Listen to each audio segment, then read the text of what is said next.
चला आता आपण बघतोय किती नंबरचं क्वेश्चन, 16 नंबरचं क्वेश्चन आहे. The percentage of error in the measurement of mass and momentum. काय दिलं तुम्हाला, मास आणि मोमेंटम दिलेलं आहे. मास मध्ये त्यांनी दिलेलं आहे, मास मध्ये किती चेंज दिलाय, मास मध्ये किती चेंज दिला, कुठे गेला, मास मध्ये दिलाय 1% चा चेंज, आणि मोमेंटम म्हणजे पी मधला चेंज दिलाय त्यांनी 2%. हे डेल पी बाय पी आणि काय डेल एम अपॉन एम. आणि काय काढायला होतं त्यांनी, द कायनेटिक एनर्जी मधला, कशामधला काढायला होतं त्यांनी, कायनेटिक एनर्जी म्हणजे change in kinetic energy upon kinetic energy. चल पहिली गोष्ट, kinetic energy is equal to काय असतं, 1/2 mv² असतो, 1/2 mv. आणि पी जो असतो, पी म्हणजे मोमेंटम असतं मास इंटू वेलॉसिटी.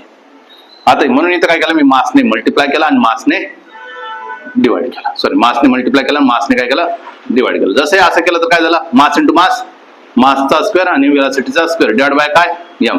म्हणजेच काय 1/2 एम इंटू व्ही काय असतो, पी असतो, त्याचं काय करायचं आहे स्क्वेअर, पी स्क्वेअर बाय.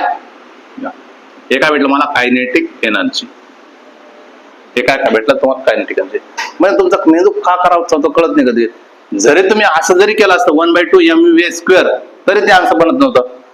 तुम्हाला एवढा आनंद आहे 1 + 2 करायचं, काय बनणार आहे, change in kinetic energy. Change in kinetic energy is upon kinetic energy. 1/2 चं काय बनणार आहे का, नाही. मग 2 पुढे आला, del P by P plus काय del M by M. 2 times of del P किती आहे 2 आहे, प्लस डेल एम किती आहे 1 आहे, 4 प्लस किती 1 आहे, म्हणजे किती 5%. म्हणजे ऑप्शन नंबर 4.